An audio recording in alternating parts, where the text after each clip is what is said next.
A lonely billionaire, stuck in grief and silence, is approached by a barefoot little girl who taps his luxury car's window. She doesn't beg. She doesn't cry. She just whispers two words that feel like a lightning strike to his heart. What unfolds next is a devastating, beautiful truth that connects two broken souls, and one secret that changes both their lives forever. Before starting the story, make sure to subscribe the channel so that you don't miss any update in future. The rain tapped gently on the windshield of Alexander Black's Bentley, but his heart was deaf to it. Parked on the side of a quiet street, engine idling, his eyes stared blankly through the wipers. A man worth billions, but empty where it mattered. His hand clutched the edge of a photograph on the passenger seat, a woman and a little boy, both smiling, frozen in time. Then a soft knock on the window. He didn't flinch, didn't even look, until he heard the voice. "Mister, do you know where daddies go when they disappear?" The words sliced through the air like a needle through silk. Alexander slowly turned. A small girl, maybe 7, stood barefoot in the rain. Her clothes were too thin, her hair stuck to her cheeks, and her eyes, they didn't beg. They searched. He lowered the window just a crack. "What did you say?" he asked, confused, cautious. She stepped closer, hands clasped behind her back. "I said, do you know where daddies go when they disappear?" His throat tightened. "What's your name?" he managed. "Lila," she said softly. "My mom says never talk to strangers. But you don't look scary. You look sad." He blinked. This girl wasn't selling roses. She wasn't asking for money. She was asking something deeper. Something he hadn't faced in years. "Where's your mom?" he asked. "She's sleeping," Lila whispered. "At the hospital. But they won't let me stay overnight. So I wait outside." "Alone?" She nodded. "I'm used to it." His chest tightened. Lila looked back at the hospital's entrance.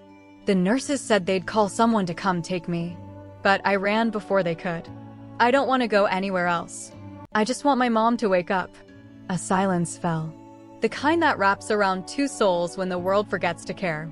He unlocked the door. "Come in. You're freezing." She hesitated. "You won't take me away, right?" "I promise," he said quietly. She climbed in, careful not to drip water on the leather seats. But he didn't care. She sat, hugging her knees, watching him like a puzzle she couldn't solve. "You didn't answer me," she said after a pause. He glanced at her. "About where daddies go." He exhaled. "Sometimes, daddies disappear because they're broken inside. And they think it's better to go away than to stay." Lila looked down. "That's what I was afraid of. Did your dad leave?" She shook her head. "I don't know. I never met him. Mommy says he left before I was born. But last week, she whispered something to me. She said he didn't leave. He just never knew I existed." Alexander stared at her, the weight of those words hanging between them. "What do you think happened to him?" she asked. "I think," he paused, "maybe he lost something too. Something that made him forget how to feel." Lila nodded, as if that made perfect sense to her.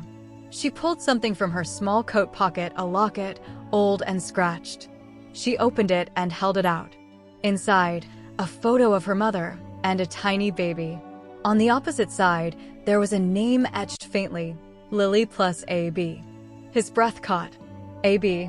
No, it couldn't be. He took the locket, hands trembling. "Where did you get this?" "It was my mom's. She told me if anything ever happened to her, to find someone with those letters." "AB." His heart thundered in his chest. "Your mom's name," he began. "Lily." Lila smiled. "She said my daddy's name started with A." Alexander's world tilted. Memories he'd buried came rushing back. A woman named Lily. A summer affair. A letter he never received.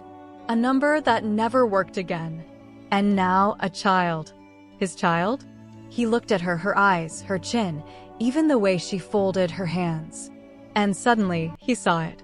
Her. Him. In her. Lila stared at him curiously. "Are you okay? You look like you saw a ghost." He swallowed hard, trying to hold the earthquake inside. "I'm okay," he lied. She looked away, humming a tune softly to herself. Then she asked, "If you were a daddy, would you leave your kid?" No, he said instantly, before realizing how fast the answer had come. Lila nodded, satisfied. Then you'd be a good one. He turned the locket over again, his fingers shaking. Lily had tried to find him. She must have. Or maybe she was scared. And now she was in a hospital bed. And the daughter he never knew existed was sitting in his car, asking him where daddies go. He couldn't breathe. Lila looked at him again. Are you sure you've never met my mom? You seem kind of familiar. He smiled faintly, though it didn't reach his eyes. Maybe we met once. A long time ago. She yawned, curling up in the seat. Can I sleep here? Just for a little? I don't want to be alone. He reached for the blanket in the back seat and gently draped it over her. You're not alone, he whispered. Lila closed her eyes. And Alexander just sat there, frozen, staring at the girl whose face carried echoes of a past he thought he'd buried. The rain poured harder. But inside the car, something had started to melt. Not the cold, but a heart that had forgotten how to beat. Alexander didn't move for a long time. The storm outside softened to a quiet drizzle, but the one inside him only grew. Lila slept beside him, peaceful, unaware of the storm she'd awoken in the man who might be her father. He stared at the hospital entrance across the street. The glass doors glowed faintly under yellow lights, and every time they opened, his heart jumped. But it wasn't Lily. Never Lily. Could it really be her? After all these years? He remembered her laughter. The way she used to tuck her hair behind her ear when she was nervous. How she used to look at him like he wasn't just rich, but real. He had ruined that. Or maybe fate had. He didn't remember walking into the hospital. Just the feeling of wet shoes squeaking across the floor. The nurse at the front desk barely looked up until he spoke. There's a patient here. Her name is Lily. She was admitted recently. She has a daughter named Lila. The nurse frowned. Are you family? He hesitated. Yes, he said. A lie? Maybe not anymore. She tapped a few keys. Room 207. But visiting hours ended. He was already moving. The hallway was quiet. The kind of quiet that hums against your skin. Every footstep felt like it echoed off the walls. And when he reached the door, he stopped. His hand hovered over the handle, trembling. Then, slowly, he pushed it open. There she was. Lily. Pale. Fragile. Wires and tubes mapping a journey of pain across her body. A woman who once danced barefoot in summer grass now looked like a ghost of herself. But it was her. His Lily. He stepped in, each breath harder than the last. A machine beeped softly beside her, steady but weak. Lily, he whispered. Her eyes fluttered, then opened. For a moment, confusion. Then recognition. Then a flash of something else, pain? Anger? Relief? She tried to sit up, but winced. Don't, he said gently, rushing to her side. What are you doing here? Her voice cracked like dry leaves. I didn't know, he said. I didn't know about her. About Lila. Her eyes filled with tears. I tried, she whispered. I wrote. I called. You changed everything. Your number, your address. He knelt beside the bed, eyes stinging. I was stupid. I was scared. I buried everything that reminded me of you. I didn't know how to deal with what I felt. You disappeared, she said, and I thought maybe you would have been happy, but I couldn't do it. I couldn't take away her father's name. You didn't, he whispered.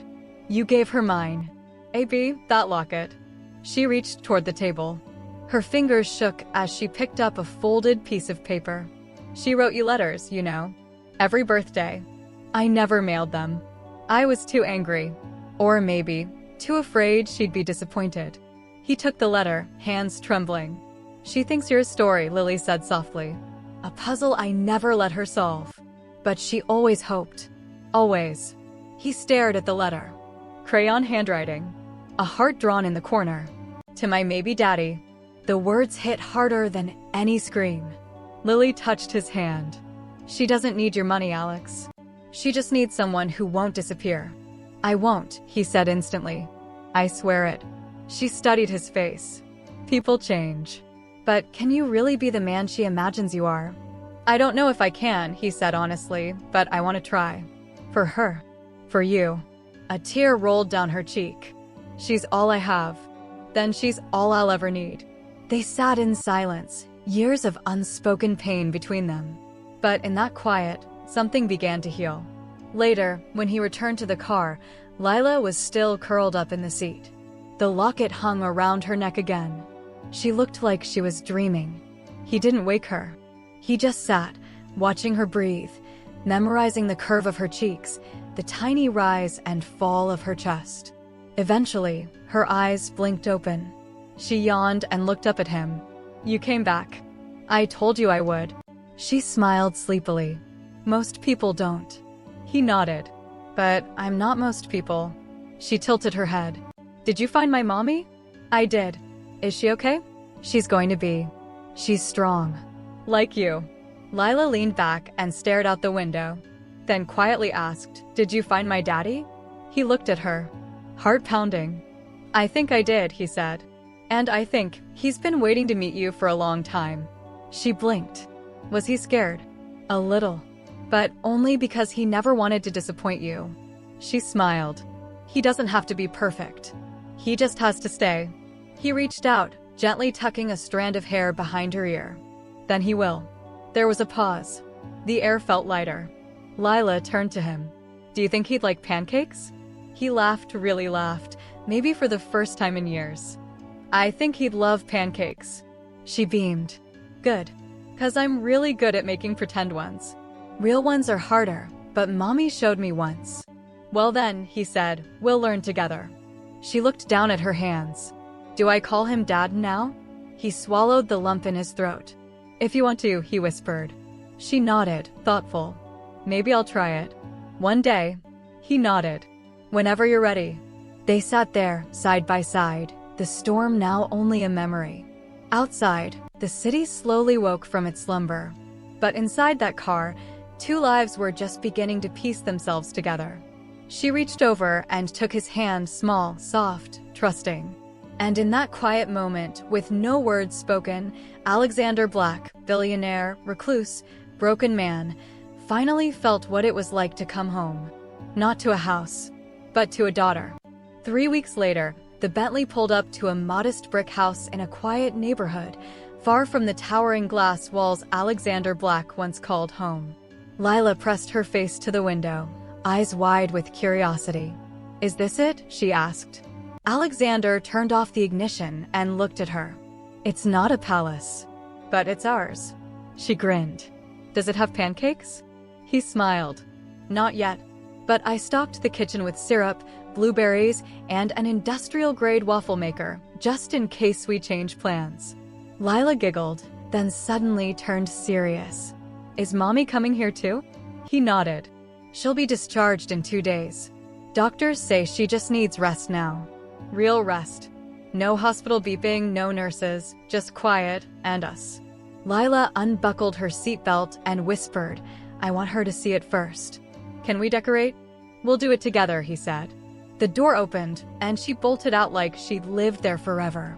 He followed, slower, still unsure if this life was something he was allowed to touch, a life where laughter echoed through hallways, where a little girl's drawings hung on the fridge, where love didn't come with contracts or conditions. But she was already running across the grass, arms spread like wings. "Come on," she called. He watched her spin, hair flying, heart light. And for the first time in years, he didn't feel like a ghost walking through life. He felt human.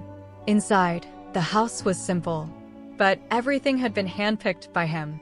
Wooden floors, soft rugs, warm lighting. A bedroom with pink curtains and star-shaped lights. A second room with shelves full of storybooks. And in the hallway, one photo already framed Lily and Lila, printed from the locket. There was still space beside it. Empty. Waiting. That evening, Lila sat cross-legged on the living room floor, gluing glitter to a welcome sign. He sat across from her, attempting to blow up balloons and failing miserably. "You're doing it wrong," she said, hands on her hips. "Oh, really?" "You need to twist the end like this," she said, demonstrating.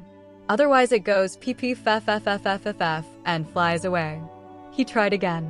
This time it worked. She applauded like he'd won a gold medal. "See, you're learning. You're a good teacher." She paused. Will you still be here when I'm 10? He blinked. Yes. 15. Yes. What if I mess up in school? I'll help you fix it. What if I get really mad and say I don't love you anymore? I'll still love you. She leaned forward, voice soft. What if Mommy gets sad again? Then we'll sit with her until the sadness passes. Together. Lila smiled. Okay. Then she went back to decorating as if that conversation hadn't just carved a permanent place in his chest. The next day, Lily came home.